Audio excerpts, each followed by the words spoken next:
잠깐, 이거 진짜예요? 일본 전체가 물에 잠긴다고요? 네, 맞습니다. 일본의 3분의 1에서 절반이 완전히 바닷속으로 사라질 수 있다고 합니다. 그런데 더 무서운 건 이걸 4년 전에 정확히 예언한 만화가가 있다는 거 아닙니까? 맞아요. 그 만화가는 다이앤 아비 사망도, 프레디 머큐리 죽음도, 심지어 동북대지진까지 날짜까지 정확히 맞췄어요. 헉, 그럼 이번 7월 5일 예언도? 바로 그겁니다. 지금 홍콩, 대만 사람들이 항공편을 80% 이상 취소하고 있어요. 중국 대사관까지 경고문을 보낸 상황입니다. 아니, 잠깐만요. 일본 정부도 정말로 30만 명이 죽는다고 공식 발표했다고요?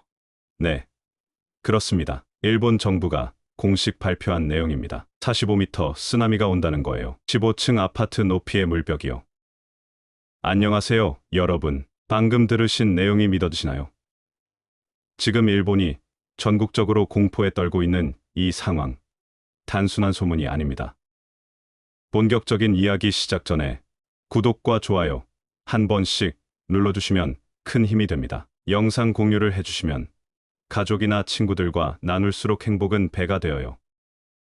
여러분, 제가 지금부터 들려드릴 이야기는 정말 믿기 어려울 정도로 충격적입니다. 일본이라는 나라 전체가 한 만화가의 예언 때문에 공포에 떨고 있다는 것 상상이 되시나요? 그런데 더 무서운 것은 이 예언이 단순한 허무맹랑한 이야기가 아니라는 점입니다. 일본 정부의 공식 발표와 놀랍도록 일치하고 있거든요. 이것이 단순한 우연일까요? 아니면 정말로 무언가 예견된 일일까요? 먼저 일본 정부의 공식 입장부터 살펴보겠습니다. 일본 정부는 30년 이내에 난카이 해곡 대지진이 올 확률을 80% 이상이라고 발표했습니다. 80%라는 수치가 얼마나 높은지 아시나요? 이것은 거의 확실하다는 의미입니다. 더 충격적인 것은 피해 예측입니다. 일본 정부는 이 지진으로 인해 23만 명에서 30만 명이 사망할 것이라고 공식적으로 예측하고 있어요. 30만 명이면 부산시 인구의 절반에 해당하는 엄청난 숫자입니다. 그런데 30년 이내라는 표현에 주목해야 합니다. 지진 전문가들은 이렇게 설명합니다. 30년 이내라는 말은 바로 오늘 일어나도 이상하지 않다는 뜻이다. 즉, 언제든지 발생할 수 있다는 거죠. 난카이 해곡이 어디인지 설명드리겠습니다. 일본 열도를 보면 위에서부터 홋카이도, 혼슈, 시코쿠, 규슈가 있는데 규슈 앞바다에서 시작해서 도쿄 근처까지 이어지는 거대한 해저 단층입니다. 이곳에서는 과거 100년에서 150년에 한 번씩 대지진이 발생했어요. 여기서 중요한 것은 마지막 난카이 해곡 대지진이 언제 일어났느냐는 것입니다. 벌써 80년이 지났어요. 과거의 주기를 보면 90년 만에 일어난 적도 있었기 때문에 언제 발생해도 이상하지 않은 상황입니다. 정부가 예상하는 쓰나미의 최고 높이는 35m입니다. 35m면 12층 아파트 높이에 해당해요. 도호쿠 대지진 때가 1215m였으니까 상상을 초월하는 높이죠. 이런 쓰나미가 오면 일본 연안 지역은 완전히 초토화될 수밖에 없습니다. 특히 피해가 클 것으로 예상되는 지역은 시코쿠입니다. 지리적 특성상 쓰나미가 집중될 가능성이 높거든요. 또한 도쿄에도 간토 대단층이 있어서 연쇄적인 지진이 발생할 수 있어요. 이런 과학적이고 공식적인 경고가 있는 상황에서 한 만화가의 예언이 일본 사회를 완전히 뒤흔들고 있습니다. 그 주인공은 다츠키 료라는 여성 만화가입니다. 그런데 다츠키 료의 이야기는 갑자기 시작된 게 아닙니다. 그녀의 예언 능력에 대한 이야기는 무려 26년 전인 1999년부터 시작되었어요. 1999년, 다츠키 료는 내가 본 미래라는 첫 번째 만화를 출간했습니다. 그 만화에는 당시로서는 믿기 어려운 예언들이 담겨 있었어요. 첫 번째 예언은 다이애나 왕세자비의 죽음이었습니다. 1992년에 꾼 꿈에서 그녀는 다이애나비가 1997년 8월 31일에 사망할 것이라고 봤어요. 당시 다이애나비는 찰스 왕세자와 이혼 소송 중이었지만 건강했고 누구도 그녀의 죽음을 예상하지 못했습니다. 하지만 실제로 다이애나비는 정확히 1997년 8월 31일 파리에서 교통사고로 세상을 떠났습니다. 꿈을 꾼 날짜와 실제 사망 날짜가 정확히 일치한 거예요. 두 번째 예언은 프레디 머큐리의 죽음이었습니다. 1991년 12월 28일에 그녀는 퀸의 보컬 프레디 머큐리가 에이즈로 사망하는 꿈을 꾸었어요. 당시 프레디 머큐리의 에이즈 감염 사실은 극비였고 대중들은 전혀 모르고 있었습니다. 그런데 놀랍게도 프레디 머큐리는 정확히 그날 1991년 12월 28일에 에이즈 합병증으로 사망했습니다. 이것도 꿈을 꾼 날짜와 정확히 일치했어요. 하지만 이런 과거의 예언들은 사건이 일어난 후에야 주목받았기 때문에 당시에는 크게 화제가 되지 않았습니다. 사람들이 우연의 일치겠지 정도로 넘어갔던 거죠. 상황이 완전히 달라진 것은 2011년 동북대지진 때였습니다. 1999년에 출간된 그녀의 첫 번째 만화 표지에는 2011 대재앙이 온다라고 명확히 적혀 있었거든요. 다츠키 요는 꿈에서 2011년 3월에 일본에 대재앙이 일어날 것이라고 봤습니다. 실제 동북대지진은 2011년 3월 11일에 발생했어요. 그녀가 본 2011년 3월과 정확히 일치한 거죠. 이 예언이 정확히 맞아떨어지자 일본 사회는 완전히 뒤바뀌었습니다. 첫 번째 만화책이 엄청나게 팔리기 시작했고 사람들은 그러면 과거의 다른 예언들도 모두 사실이었구나 라고 생각하게 되었어요. 동북대지진의 충격은 정말 컸습니다. 지진 규모 9.0, 사망자 1만 5천 명, 실종자 2,500명이라는 엄청난 피해였거든요. 후쿠시마 원전 사고까지 일어나면서 일본 전체가 트라우마에 빠졌어요. 그런 상황에서 이 재앙을 미리 예언한 만화가가 있었다는 사실은 정말 충격적이었습니다. 사람들은 정말로 미래를 볼 수 있는 사람이 있구나라고 생각하기 시작했어요. 그런데 그 후 10년 동안 다츠키 요는 여러 가지 이유로 만화를 그리지 않았습니다. 아마도 자신의 예언 능력에 대한 부담감 때문이었을 거예요. 사람들의 운명을 미리 본다는 것이 얼마나 무거운 일인지 상상해 보세요. 하지만 2021년 그녀는 다시 만화를 그리기 시작했습니다. 2021년 7월 5일 새벽 4시 18분 다츠키 료는 또 다른 생생한 꿈을 꾸었다고 합니다. 이번에 그녀가 본 것은 2025년 7월에 일본을 강타할 대재앙이었습니다. 그리고 이것을 바탕으로 내가 본 미래 완전판을 출간한 거예요. 이 완전판에 담긴 내용은 정말 충격적입니다. 도호쿠 대지진보다 3배 이상 큰 쓰나미가 일본을 덮친다고 예언되어 있어요. 45m 쓰나미면 15층 건물 높이에 해당합니다. 상상해보세요. 15층 아파트만 한 높이의 물벽이 시속 수십 킬로미터의 속도로 육지를 덮친다면 어떻게 될까요?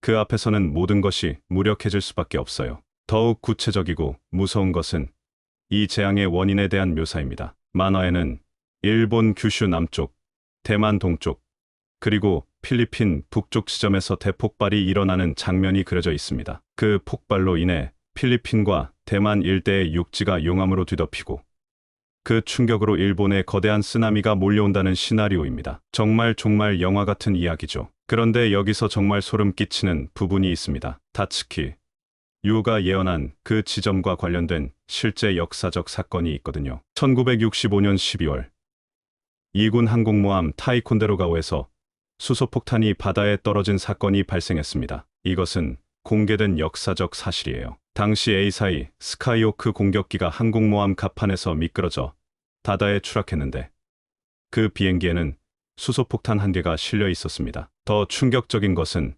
파일럿도 함께 바다에 빠졌다는 거예요. 미군은 즉시 수색 작업을 벌였지만 수소폭탄을 찾지 못했습니다. 수심이 너무 깊었고 당시 기술로는 회수가 불가능했거든요. 그래서 그 수소폭탄은 지금도 바다 밑에 그대로 있어요. 더 무서운 것은 당시 일본의 핵 금지 원칙 때문에 이 사건이 완전히 비밀로 처리되었다는 점입니다. 미국과 일본 정부가 합의해서 이 사건을 은폐한 거예요. 심지어 그 비행기에 타고 있던 파일럿마저 공식적으로는 실종으로만 처리되었습니다. 사망자 명단에서도 제외되었어요. 존재 자체를 지워버린 거죠. 나중에 공개된 자료에 따르면 그 수소폭탄은 히로시마 원폭의 70배 정도의 폭발력을 가지고 있다고 합니다. 만약 해저 지각 변동이나 화산 폭발 같은 다른 요인으로 이것이 폭발한다면 어떻게 될까요? 상상만으로도 끔찍합니다. 그 폭발의 충격파가 해저 지각을 자극해서 대규모 지진을 유발할 수도 있고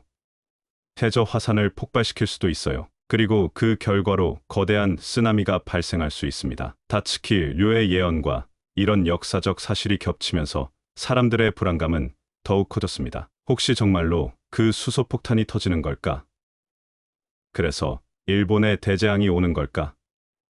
이런 추측들이 나오기 시작한 거예요. 현재 일본에서는 여러 화산 활동이 활발해지고 있어서 이런 불안감을 더욱 부추기고 있습니다. 도호쿠 대지진의 영향으로 후지산도 불안정해졌고 규슈 쪽의 사쿠라지마 화산은 매일같이 폭발하고 있어요. 작년 1월 1일에는 노토반도에서 예상치 못한 규모 7.6의 대지진이 발생했습니다. 이 지진으로 200명이 넘는 사람들이 사망했고 아직도 복구가 완료되지 않은 상태예요. 이 노토반도 지진은 특히 충격적이었습니다. 왜냐하면 전혀 예상하지 못했던 곳에서 갑자기 큰 지진이 일어났거든요. 이를 통해 일본인들은 언제 어디서든 대지진이 일어날 수 있다는 것을 다시 한번 실감했어요. 이런 상황에서 정부는 끊임없이 재해 대비의 중요성을 강조하고 있습니다. 특히 난카이 해곡 대지진에 대한 경고를 지속적으로 하고 있어요. 정부에서는 최소 7일간 생존할 수 있는 식량과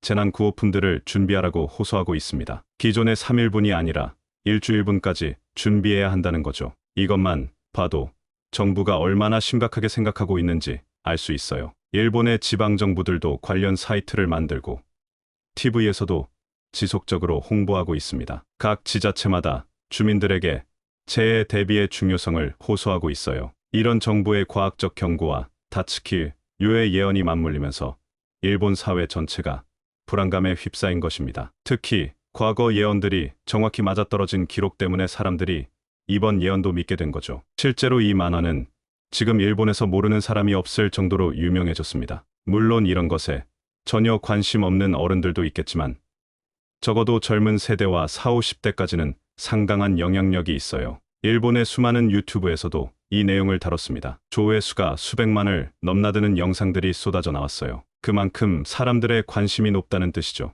여기서 흥미로운 점은 사람들이 구체적인 날짜를 추측하기 시작했다는 것입니다. 만화에는 단순히 2025년 7월이라고만 나와 있는데 사람들은 7월 5일을 가장 위험한 날로 보고 있어요. 왜 7월 5일일까요? 바로 다츠키 요가 그 꿈을 꾼 날이 2021년 7월 5일이었기 때문입니다. 과거의 예언들을 보면 꿈을 꾼 날짜에 실제 사건이 일어났거든요. 다이의 나비는 1992년에 꾼 꿈의 날짜인 1997년 8월 31일에 정확히 사망했고 프레디 머큐리도 1991년 12월 28일에 정확히 사망했어요. 이런 패턴을 보면 2025년 7월 5일이 가장 위험한 날일 가능성이 높다는 추측이 나오는 거죠. 이런 공포는 해외에까지 퍼졌습니다. 특히 홍콩과 대만 사람들이 이 예언을 강하게 믿고 있어요. 홍콩 사람들은 전통적으로 이런 종류의 예언이나 풍수 같은 것을 믿는 경향이 강하다고 합니다. 그래서 6월 말부터 7월까지는 일본의 가지 말자는 분위기가 홍콩과 대만에서 급속히 퍼졌습니다. 실제로 홍콩과 일본 간의 항공편 예약이 대량으로 취소되었어요. 항공업계에 따르면 지난해 같은 기간 대비 80% 이상 고객이 사라졌다고 합니다. 이는 일본 관광업계에 엄청난 타격을 주고 있어요. 7월은 원래 성수기인데 관광객이 이렇게 줄어버리니까 경제적 손실이 막대합니다. 호텔업계도 마찬가지입니다. 홍콩, 대만, 심지어 한국 관광객들까지 7월 일본 여행을 기피하기 시작했어요. 예약 취소가 줄을 이었고 신규 예약은 거의 들어오지 않고 있습니다. 항공회사들도 큰 타격을 받고 있습니다. 특히 홍콩 일본, 대만 일본 노선의 승객이 급감하면서 일부 항공편은 운항을 중단하기도 했어요. 이런 경제적 손실 때문에 일본 관광업계와 항공회사들에서 불만의 소리가 나오기 시작했습니다. 근거 없는 소문 때문에 피해를 보고 있다. 정부가 나서서 해명해야 한다는 목소리가 높아졌어요. 결국 다츠키 요 작가가 직접 해명에 나서야 했습니다. 하지만 그녀의 해명은 오히려 더 많은 논란을 불러일으켰어요. 다츠키 요는 자신의 예언이 틀렸다고 말하지 않았습니다. 오히려 내가 본 것은 맞다는 자신감을 보였어요. 다만 과학적인 이야기를 많이 참고하시는 게 좋겠다는 정도의 조심스러운 표현만 사용했습니다. 이런 애매한 해명은 오히려 사람들의 불안감을 더 키웠습니다. 작가가 부정하지 않았으니까 정말일 수도 있겠다는 생각을 하게 된 거죠. 2025년 4월 14일에는 더욱 충격적인 일이 일어났습니다. 중국 대사관에서 자국민들에게 일본 대지진 관련 경고문을 발송한 거예요. 이 경고문의 배경에는 중국인들의 일본 부동산 투자 붐이 있습니다. 엔화 약세와 일본 부동산 가격 하락으로 중국인들이 일본 부동산을 대량으로 구입하고 있거든요. 중국인들은 단순히 거주 목적이 아니라 투자나 비즈니스 목적으로 일본 부동산을 구입하는 경우가 많습니다. 여러 부동산을 묶어서 사서 임대업을 하거나 가격 상승을 노리고 투자하는 거죠. 하지만 만약 대지진이 발생한다면 이런 투자들이 모두 물거품이 될 수 있어요. 그래서 중국 정부가 자국민들에게 주의를 당부한 거죠. 또 다른 우려는 중국인들이 중국을 떠나서 일본에 집단적으로 이주하려는 움직임에 대한 것입니다. 최근 중국 경제가 어려워지면서 일본으로 이주하려는 중국인들이 늘어나고 있거든요. 중국 대사관의 경고문 발송은 중국 정부도 이 예언을 어느 정도 신뢰하고 있다는 식으로 해석되면서 불안감이 더욱 확산되었습니다. 중국까지 나섰다면 정말 뭔가 있는 거 아니야? 라는 생각을 하게 된 거죠. 대만과 싱가포르에서도 비슷한 반응이 나타났습니다. 대만 언론들은 이 예언을 대대적으로 보도했고 일본 여행을 계획했던 대만인들도 많이 취소했어요. 이런 국제적인 반응은 일본 언론에도 큰 화제가 되었습니다. 해외에서도 우리나라 예언을 믿고 있다.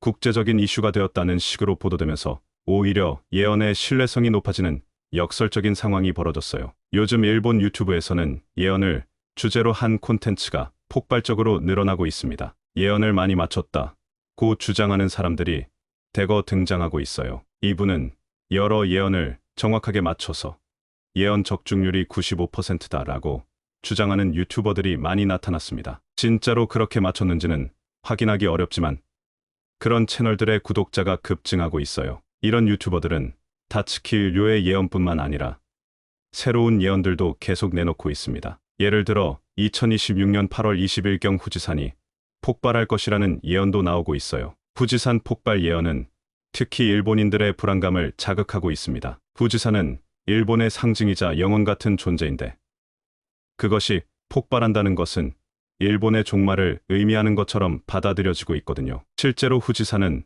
1707년 이후로 300년 넘게 폭발하지 않고 있습니다. 화산학자들은 언제든지 폭발할 가능성이 있다고 경고하고 있어요. 도호쿠 대지진의 영향으로 후지산 지하의 마그마가 불안정해졌다는 연구 결과도 나오고 있습니다. 이런 과학적 우려와 예언이 결합되면서 일본 사회는 전례 없는 불안감에 휩싸여 있어요. 결국 일본 사회가 지금 심리적으로 매우 불안한 상태이고 사람들이 이런 예언들에 크게 영향을 받고 있다는 것을 보여줍니다. 그만큼 사회적으로 이슈가 되고 있고 사람들의 주요 관심사가 된 거죠. 갑자기 이런 예언 관련 유튜버들이 엄청나게 활동하기 시작한 것도 그 때문입니다. 하지만 지진 전문가나 재난 전문가들은 특정 날짜의 예언에 대해서는 공식적으로 코멘트하지 않고 있습니다. 인정하는 순간 더 큰 사회적 혼란이 일어날 수 있으니까요. 대신 난카이 해곡 대지진의 가능성 자체에 대해서는 지속적으로 경고하고 있습니다. 과학적 근거에 바탕한 경고이기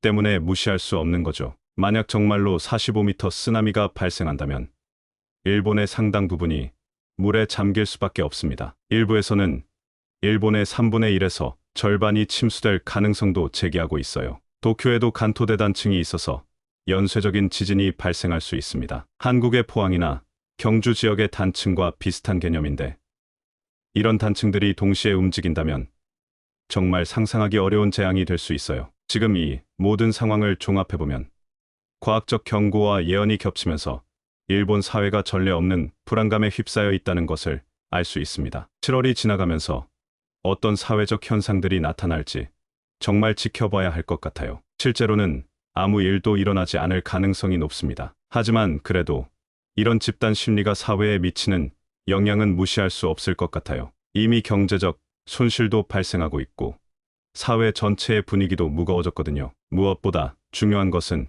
이런 예언에만 의존하기보다는 실제 재해에 대한 철저한 준비를 하는 것입니다. 일본 정부가 권고하는 대로 7일치 비상식량과 구호용품을 준비하고 대피 경로를 미리 파악해두는 것이 가장 현실적인 대응 방법이겠죠. 준비는 철저히 하되 과도한 공포에 휩쓸리지는 않는 것이 중요할 것 같습니다. 어떤 일이 일어날지 아무도 확실히 알 수 없지만 최악의 상황에 대비하는 것은 언제나 현명한 선택이니까요. 앞으로 7월까지 일본 사회가 어떻게 변화해 갈지 그리고 실제로 무슨 일이 일어날지 정말 관심 있게 지켜봐야 할 것 같습니다. 오늘 일본의 충격적인 상황에 대해 정말 자세히 알아봤습니다. 과학적 경고와 예언이 맞물려서 벌어지고 있는 이 상황. 정말 흥미롭고도 무서운 이야기였는데요. 여러분은 이런 예언을 어떻게 생각하시나요? 정말로 미래를 볼 수 있는 사람이 있다고 믿으시나요? 아니면 단순한 우연의 일치라고 생각하시나요? 댓글로 여러분의 솔직한 의견을 남겨주세요. 이런 흥미진진하고 유익한 정보가 도움이 되셨다면 구독과 좋아요 버튼을 꾹 눌러주시고 주변 분들과도 꼭 공유해주세요. 여러분의 작은 관심이 더 좋은 콘텐츠를 만드는 큰 힘이 됩니다. 다음에도 더 흥미로운 이야기로 찾아뵙겠습니다. 감사합니다.